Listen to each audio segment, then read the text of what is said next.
Hello viewers, welcome back to JKB Ministries YouTube channel. Before going to today's video, make sure that you have subscribed our channel and press the bell button so that you won't miss any videos in our channel. Thank you. அன்பான தேவ பிள்ளைகளே, மகிமையான இயேசு கிறிஸ்துவின் ராஜரீக பெசலையில் திருச்சபை வழங்கும் விடுதலையின் நேரம் இதோ உங்களுக்காக.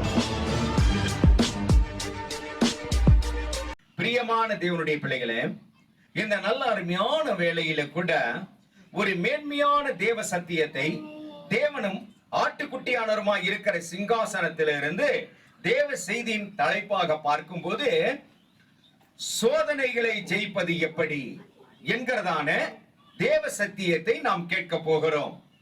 பிரியமானவர்களே, சோதனைகளை ஜெயித்து நாம் வெற்றி பெறுகிறதான ஆசீர்வாதம் மிகவும் மேலானது.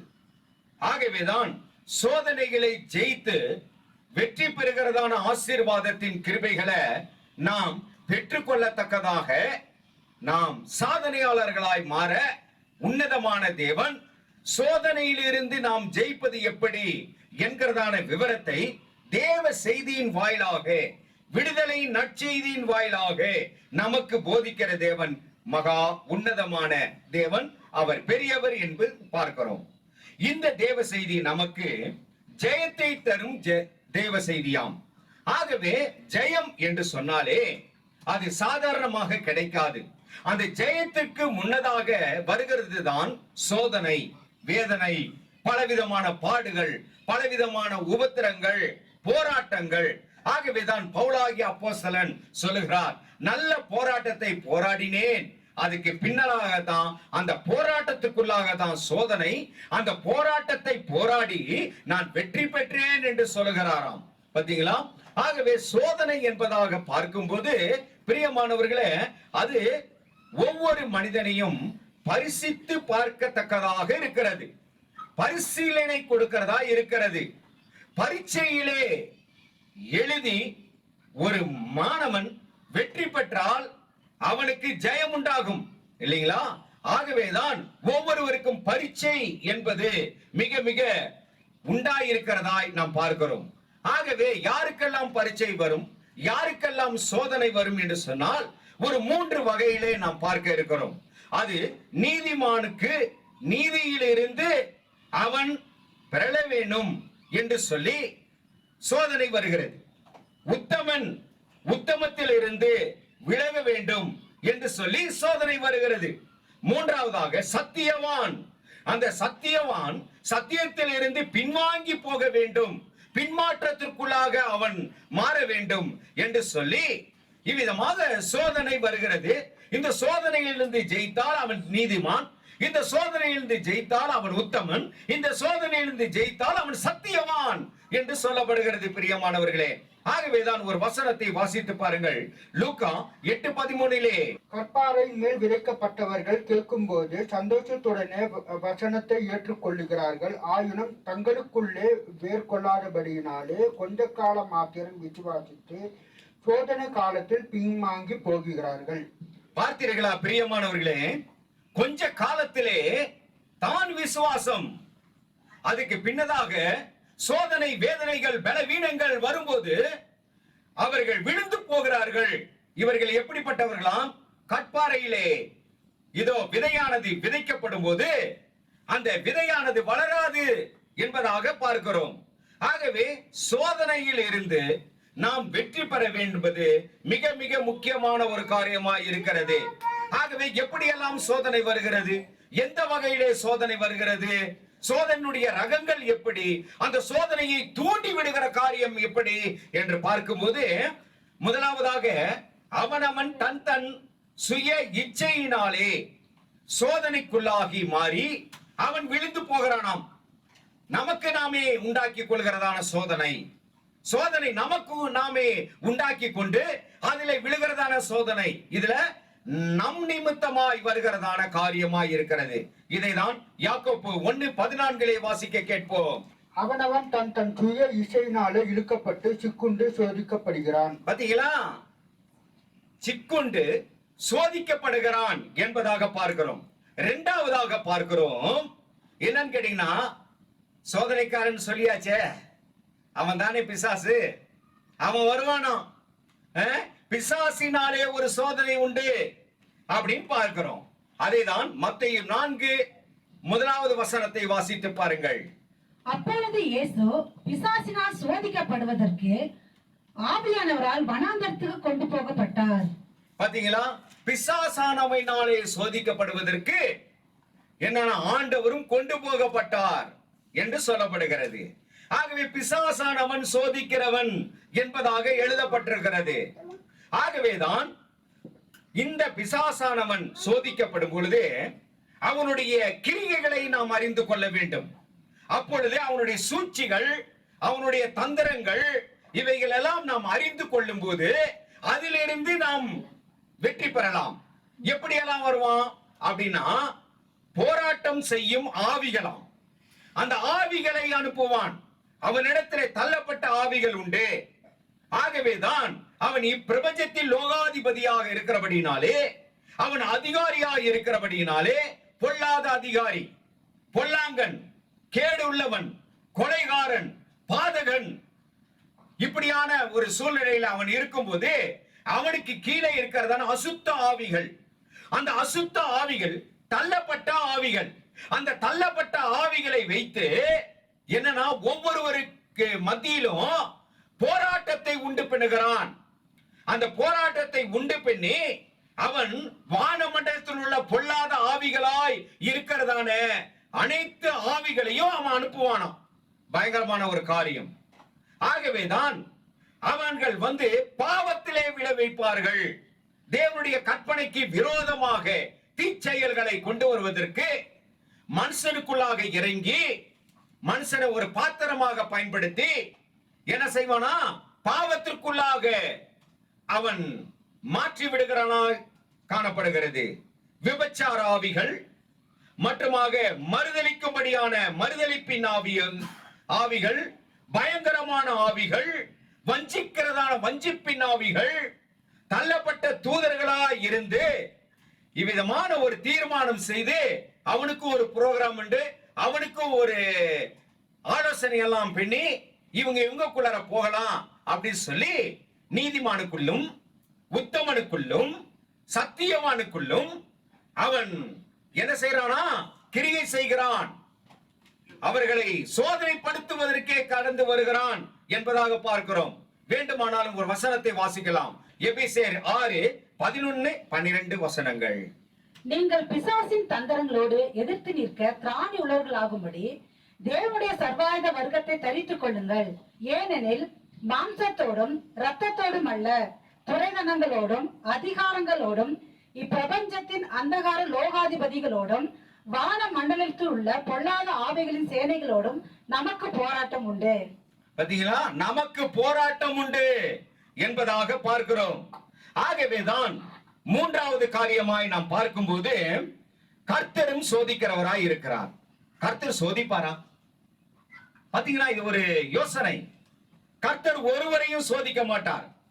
பொல்லாங்கனினாலே சோதிக்க மாட்டாராம் கர்த்தர். ஆனா அவரும் சோதிப்பார், நீதிக்குரிய காரியங்களிலே சோதிப்பார். ஆனால் பொல்லாங்கனினாலே சோதிக்க மாட்டாராம். ஒரு வசனம் சொல்லப்படுது பாருங்க, யாக்கோப்பு 1வது அதிகாரம் 13வது வசனம். ஒருவனையும் அவர் சோதிக்கிறவர் அல்ல, யாரையும் சோதிக்கிறவர் அல்ல என்பதாக பார்க்கிறோம். ஆனால் நீதிக்குரிய காரியங்களிலே அவர் சோதிக்கிறார் என்பதாக பார்க்கிறோம். எப்படி சோதிக்கிறார் தெரியுமா? ஆண்டவர் பரலோகத்தில் இருக்கிறார், தேவனுடைய பிள்ளைகள் இந்த பூமியில இருக்கிறார்கள். அவர்களை எப்படி சோதிக்கிறார் தெரியுமா? அவருடைய கண் இமைகள் பார்த்து சோதிக்கிறதாம். எத்தனை ஆச்சரியம்! அதைதான் வாசிக்கிறோம். சங்கீத பகுதி 11:4-5 வசனங்கள். கர்த்தர் தம்முடைய பரிசுத்த ஆலயத்தில் இருக்கிறார். கர்த்தருடைய சிங்காசனம் பரலோகத்தில் இருக்கிறது. அவருடைய கண்கள் மனுபுத்திரரை பார்க்கிறது. அவருடைய இமைகள் அவர்களை சோதித்தருகிறது. இமைகள் சோதித்தறிகிறது. பாத்தீங்களா, எத்தனை அருமையான வசனம்! ஆகவேதான் அவர் சோதிக்கப்படும் போது, சோதித்து அறியும் போது, இவன் உத்தமனா, இவன் நீதிமானா, இவன் சத்தியவானா என்று சொல்லி பார்த்து அவர்களை எல்லாரையும் பரலோக ராஜ்யத்திலே அந்தந்த ஸ்தலத்திலே கொண்டு போய் விடுகிறாராம். இது நன்மைக்கு ஏதுவான காரியம் தானே? இத்தனை காரியமும் இருக்குதுங்க சோதனையில.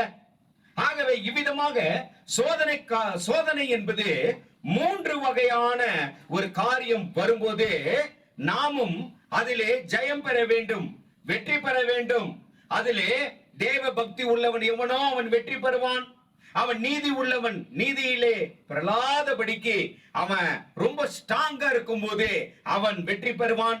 வைராக்கியம், அந்த வைராக்கியம் உள்ளம் இருக்கும் போது அவன் வெற்றி பெறுவானாம். இன்னுமாய் சொல்ல போனால் இந்த சோதனையில் இருந்து ஜெயிப்பது எப்படி என்பதாக பார்க்கிறோம். இந்த சோதனையில் இருந்து ஜெயிப்பது எப்படி அப்படின்னு பார்க்கிறதுக்கு முன்னால ஒரு வசனத்தை தரேன், நீங்க வாசித்து பாருங்கள். யாக்கோப்பு 1:12 வாசிங்க. Happy is the person who remains faithful under trials, because when he succeeds in passing such a test, he will receive as his reward the life which God has promised to those who love him. பாத்தீங்களா எப்படிப்பட்டதான ஒரு காரியம். ஆகவேதான் சோதனையிலிருந்து நாம் ஜெயிக்க வேண்டும், அதிகமாய் ஜெயிக்க வேண்டும் என்பதாக பார்க்கிறோம். இதுல சோதனையிலிருந்து ஜெயிக்கக்கூடிய வழிகள் உண்டு. அதை நம்ம கண்டுபிடிச்சிட்டா இந்த 3 வகையான சோதனை எந்த இடத்துல இருந்து யார் கொண்டு வந்தாலும் சரி அதுல ஜெயிச்சிடலாங்க, கட்டாயமா ஜெயிச்சிடலாம். அதுக்குண்டான வழி மார்க்கத்தை ஆவியானவர் இப்பொழுது சொல்கிறார் பாருங்க. ரொம்ப ரொம்ப பிரமாதமான ஒரு காரியம். ஒரு 7 விதமான பாயிண்ட்ஸ் இருக்கு. அந்த 7 விதமான பாயிண்ட்ஸை பார்க்கும் போதுதான் நம்ம ஜெயிக்கிறவர்களாய் காணப்படுவோம், இல்லைன்னா விழுந்துடுவோம். அது என்ன அப்படின்னு பார்க்கும்போது முதலாவதாக தயால குணம். பாத்தீங்களா, அந்த தயால குணம் இருக்கிறதா அப்படின்றது ஒரு சோதனை வரும். இந்த சோதனை வரும்போது இந்த தயால குணத்துக்குள்ளார மாத்திரம் அல்ல, விசுவாசம் வைத்து கர்த்தருடைய சோதனை வரும்போது ஜெயிக்கிறவர்களாய் காணப்பட வேண்டும். ஆச்சுங்களா? ஆகவேதான் ஜெயிப்பதற்கு என்னன்னா அதிகமாக கீழ்ப்படிதல் மிகவும் முக்கியம். ஆகவேதான் ஆபிரகாம் என்கிறதான மனிதனை கர்த்தர் சோதித்தார் என்று எழுதப்பட்டிருக்கிறது. ஆதியாகமம் புத்தகம் 22வது அதிகாரம் முதல் 2 வசனங்கள். Sometime later, God tested Abraham. He called to him, Abraham, and Abraham answered, Yes, here I am. Take your son, God said, your only son Isaac, whom you love so much, and go to the land of Moriah, there on a mountain that I will show you. Offer him as a sacrifice to me. கர்த்தர் சோதித்த பொழுது, ஆபிரகாமே உன் பிள்ளையாண்டானை எனக்கு பலி செலுத்து என்று சொன்னவுடனே ஒரு சொல்லும் இவனுடைய வாயிலிருந்து வராதபடிக்கு கீழ்ப்படிந்து, முதலாவது கீழ்ப்படிந்து கர்த்தருடைய சொல்லுக்கு ஆபிரகாம் கீழ்ப்படிந்தான். கர்த்தர் சோதிக்கும் போது என்பதாக எழுதப்பட்டிருக்கிறது. அப்படியாக பார்க்கும்போது இன்னொரு வசனத்தை தரேன் பாருங்க. அதிகாலையிலேயே அவன் எழுந்து அந்த சோதனை நேரத்திலே கர்த்தருடைய வார்த்தைக்கு கீழ்ப்படிந்து அவன் கிரிகை செய்கிறவனாய் காணப்படுகிறானாம். ஆதியாகமம் புத்தகம் 22:3 வாசித்து பாருங்கள். ஆபிரகாம் அதிகாலையில் எழுந்து தன் கழுதையின் மேல் சேணம் கட்டி தன் வேலைக்காரி 2 பேரையும் தன் குமாரன் ஈசாக்கையும் கூட்டிக் கொண்டு தகன பலிக்கு கட்டைகளையும் பிளந்து கொண்டு தேவன் தனக்கு குறித்த இடத்திற்கு புறப்பட்டு போனான். குறித்த இடத்திற்கு புறப்பட்டு போனான். நம்ம போறோமா? சோதனை நாட்களிலே இந்த மாதிரி காரியத்தை செய்யாவிட்டால் நாம் தோற்று போகிறவர்களாய் காணப்படுவோம். அடுத்தபடியாக பார்த்தா மூன்றாவது ஜெபம். ஜெபம் இல்லைன்னா தோத்துருவோம். பிரேயர் இல்லைன்னா நம்முடைய வாழ்க்கையே ஃபெயிலியர் ஆயிடும். ஆகவே ஜெபம் என்பது மிக மிக முக்கியமான ஒரு காரியமாய் இருக்கிறது. ஆகவேதான் ஜெபத்தினாலே ஜெயிக்கலாம் என்கிறதான ஆசீர்வாதம். அவ்விதமாக மிகவும் பயங்கரமான ஒரு வேதனையான நேரம், ஒரு பாடுகள் நிறைந்த நேரம். தேவகுமாரன் என்ன செய்தாராம்? ஜெபத்தினாலே தன்னை தானே திடமாக்கி கொண்டு, ஜெபத்தினாலே இதோ தன்னை தைரியப்படுத்திக் கொண்டு இவ்விதமாக அந்த பாடுகளுக்குள்ளாக கடந்து போகும்போது அந்த பாடுகள் ஜெயமாக மாறிவிட்டதாம். சோதனை ஒரு சாதனையாக மாறிவிட்டதாம். பாத்தீங்களா எப்படிப்பட்ட காரியம்? மத்தேயு 26:41 வாசித்து பாருங்கள். நீங்கள் சோதனைக்குட்படாதபடிக்கு விழித்திருந்து ஜெபம் பண்ணுங்கள். ஆவி உற்சாகம் உள்ளதுதான், மாம்சமோ பலவீனம் உள்ளது என்றார். ஆண்டவரே சொல்லிட்டாரு, சோதனைக்கு உட்படாமல் விழித்திருந்து ஜெபம் பண்ணுங்கள். பாத்தீங்களா? அப்ப அந்த விழித்திருந்து ஜெபம் பண்ணும் போது நமக்கு வருகிறதான சோதனையிலிருந்து நாம் ஜெயிக்கலாம் என்பதான விவரத்தை பைபிளுடைய வார்த்தையிலிருந்து நாம் பார்க்கிறோம். அதோடு மாத்திரமல்ல, பாடுகளின் சமயத்திலே ஜெயிக்கலாம், உபத்திரத்தின் சமயத்திலே ஜெயிக்கலாம், வருகிறதான எல்லா விதமான கஷ்டம், துன்பம், துயரம், அந்த சமயம் இவ்விதமாக சோதனை வரும்போது, இதன் வாயிலாக சோதனை வரும்போது கட்டாயம் ஜெயிக்கலாங்க. பாருங்க, இன்னொரு வசனம் சொல்லப்படுது பாருங்க. லூக்கா 22:46 வாசித்து பாருங்கள். நீங்கள் நித்திரை பண்ணுகிறது என்ன, சோதனைக்குட்படாதபடிக்கு எழுந்திருந்து ஜெபம் பண்ணுங்கள் என்றார். எழுந்திருங்கள் என்றார், ஜெபம் செய்ய எழுந்திருங்கள் என்றார். நம்ம சோதனை நாட்களில் அதிகமாய் ஜெபம் வேணும். என்னையா சோதனை மேல சோதனை வருது, என்னதான் ஜெபம் பண்ணி, என்னதான் ஆலயத்துக்கு போய் என்ன இருக்கு, என் வாழ்க்கை ஃபுல்லா என்னன்னா சோதனையாவே போயிருச்சே, வேதனையா போயிருச்சே. நான் முதல் இடத்துல வந்து உட்காருவேனே ஆலயத்துல, நான் முதலாக வந்து நான் வேதம் வாசிப்பேனே, நானே ஆலயத்தினுடைய ஒழுங்கெல்லாம் செய்வேனே, எனக்கா இந்த சோதனை? ஆண்டவர் இருக்காரா இல்லையா என்பதே எனக்கு தெரியலையே அப்படின்ற ஒரு சூழ்நிலை எல்லாம் வரும். அந்த நேரத்துல நாம் திடமனதோடு கூட பொறுமையை கையாடி இந்த காரியங்கள் எல்லாம் செய்து கொண்டே வந்தா நமக்கு ஜெயம் வரும், வெற்றி வரும். இல்லைன்னா தோற்று போயிடுவோம். பாத்தீங்களா? பயங்கரமான காரியம். ஆகவே பொறுமையினாலே ஜெயிக்கலாம் என்று சொல்லப்படுகிறது. இந்த சமயத்துல பொறுமை அவசியம். இந்த பொறுமை மாத்திரம் நமக்கு இருந்தால் மாத்திரம் போதாது, ஆலோசனை வேண்டும். தேவனிடத்திலே ஆலோசனை வேண்டும். சத்துருவானவன் வந்து ஆதாம் ஏவாள் இடத்திலே வஞ்சிக்கிற ஆவியாய் பேசுகிறான். அப்பொழுது இவர்கள் வந்து தேவனிடத்திலே சாயங்கால வேளையிலே வருவார் அல்லவா, மாலை வேளையிலே குளிர்ச்சியான வேளையிலே தேவன் அவர்களிடத்திலே வந்து வார்த்தையை சொல்லுவார் அல்லவா. அப்பொழுது இவர்கள் சொல்லி இருக்கலாம், இதோ இன்னொருவன் வந்து சொல்லுகிறானே, இப்படியாக இருக்கிறது என்று சொல்லுகிறானே, இது என்ன ஆண்டவரே என்று கேட்டிருந்தால் அவர்கள் சோதனையிலே விழாதபடிக்கு தீமையில் இருந்து ரட்சித்துக் கொள்ளத்தக்கதான ஒரு ஆசீர்வாதத்தை பெற்றிருப்பார்கள். அந்த இடத்திலே சாத்தான் தோற்று ஓடி போயிருப்பான். ஆனால் அவர்கள் கேட்கவில்லை. என்ன கேட்கவில்லை? ஆலோசனை கேட்கவில்லை. பிரியமானவர்களே, உங்களுக்கும் எனக்கும் சோதனை வரும்போது ஊழியக்காரர் இடத்திலே வந்து எனக்கு இப்படி சோதனை வந்திருக்கிறது, என்ன செய்யலாம், எப்படி செய்யலாம் என்று சொல்லி நாம் கேட்கும்போது ஊழியக்காரர்களுக்குள் இருந்து பரிசுத்த ஆவியானவர் நல்ல ஆலோசனை கொடுப்பார். வேதவசனம் சொல்லுவது பாருங்க, ஆலோசனை இல்லாத இடத்திலே ஜனங்கள் விழுந்து போவார்கள். பாத்தீங்களா?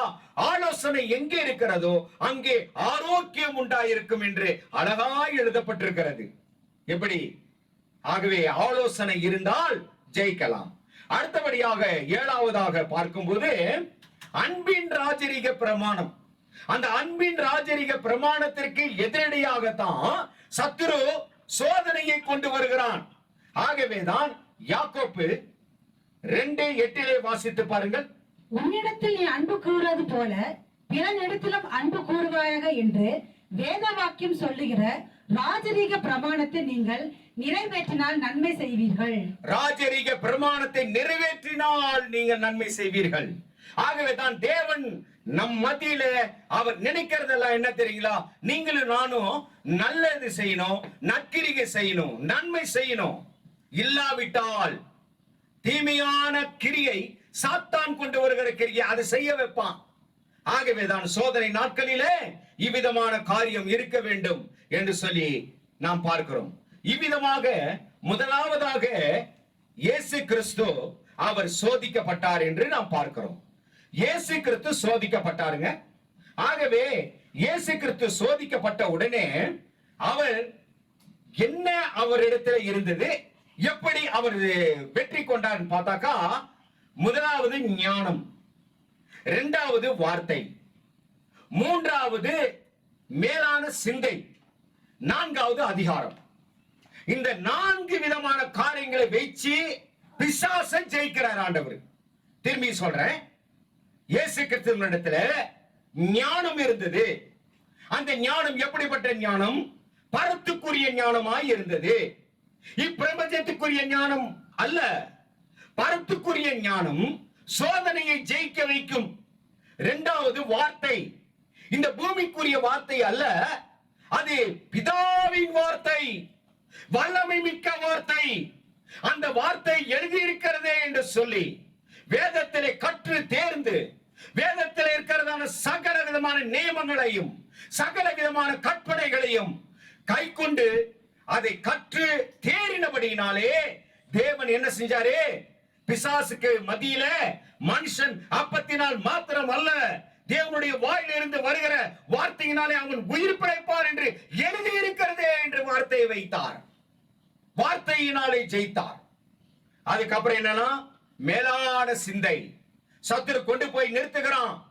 இதோ நீ பார், இந்த பூமி எல்லாம், இந்த ஐஸ்வர்யம் எல்லாம் எனக்கு அருளப்பட்டிருக்கிறது. ஆகவே இதையெல்லாம் நான் உனக்கு தருகிறேன். என்னை நீ தண்டனிட்டு வணங்கினால், தண்டனிட்டு வணங்கினால் நான் இதையெல்லாம் நான் தருகிறேன் என்று சொன்னான்.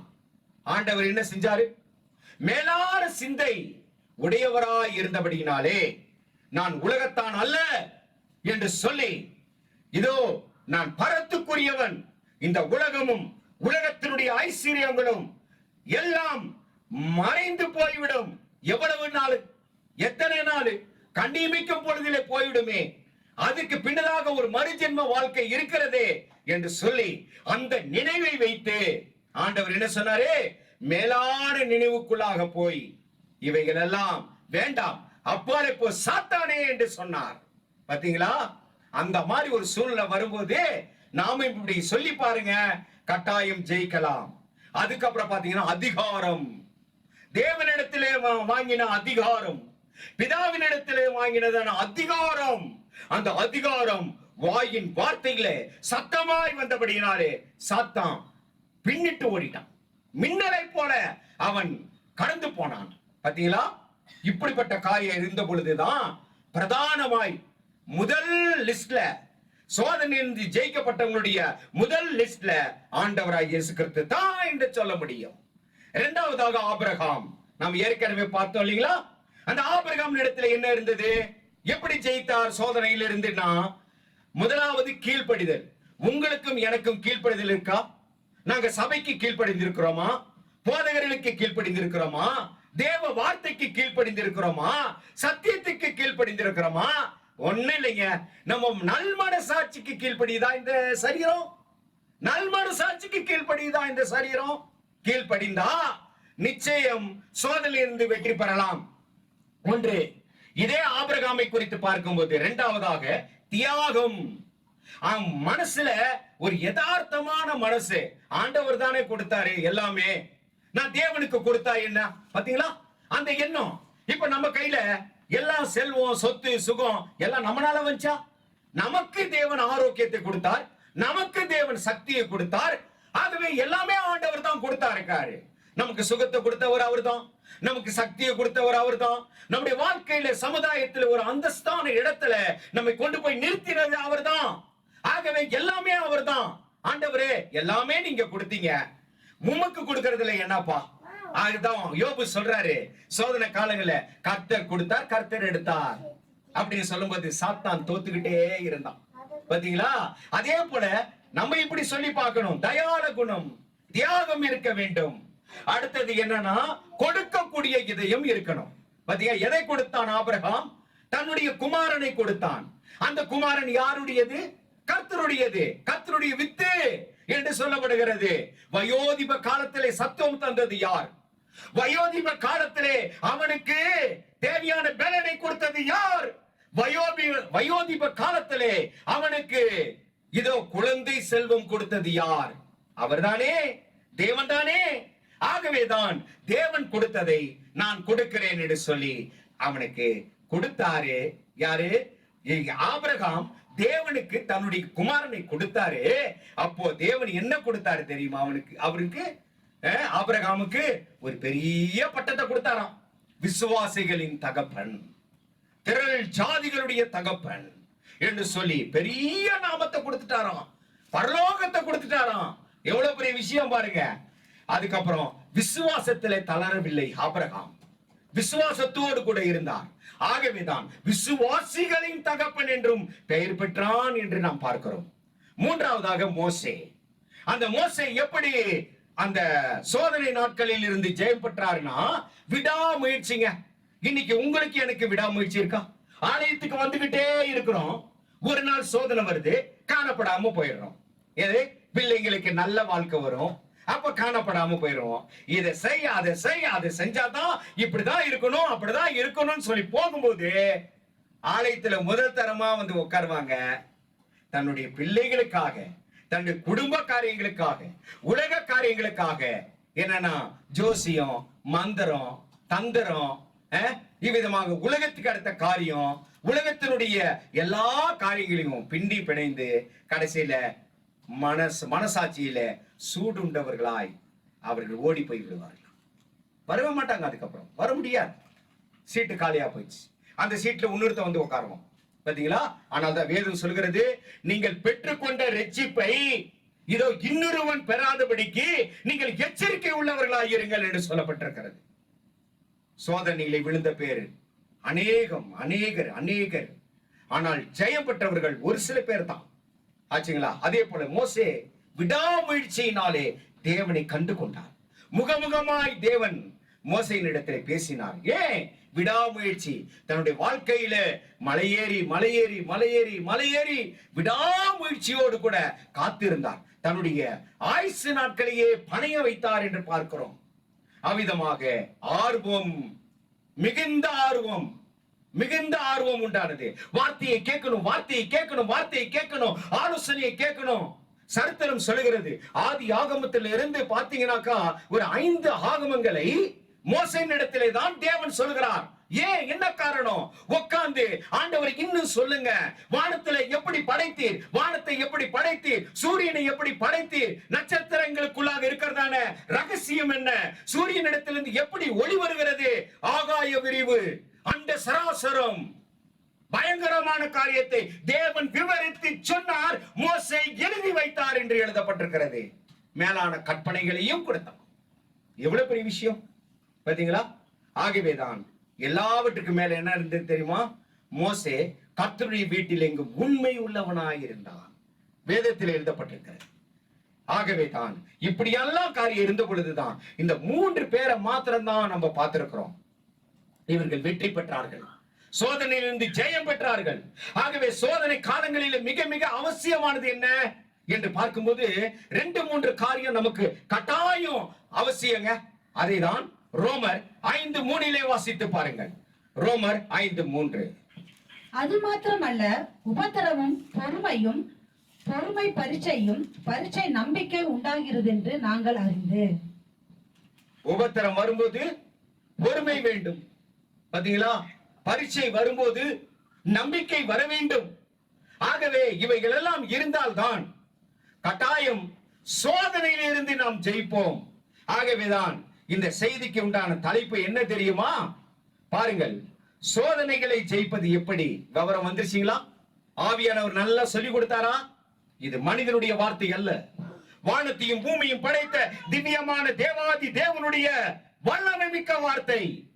இந்த வார்த்தையை கேட்டு அதன்படி நடப்போம் என்று சொன்னால், நம்முடைய வாழ்க்கையில இந்த ஆலோசனைகளை கொண்டு வருவோம் என்று சொன்னால், கட்டாயம் சோதனைகளை ஜெயித்து இதோ இந்த பூமியில மாத்திரமல்ல, இந்த உலகத்தை மாத்திரமல்ல, பிசாசை மாத்திரமல்ல, நம்முடைய சரீரத்தையும் ஜெயிப்போமா? பாத்தீங்களா? எவ்வளவு பெரிய விஷயம். ஆகவே உலகம், மாம்சம், பிசாசு இவைகளை ஜெயித்து பரலோக ராஜ்யத்தை சுதந்தரிக்க உன்னதமான தேவன் எனக்கும் உங்களுக்கும் அருள் செய்வாராக. ஆமென்.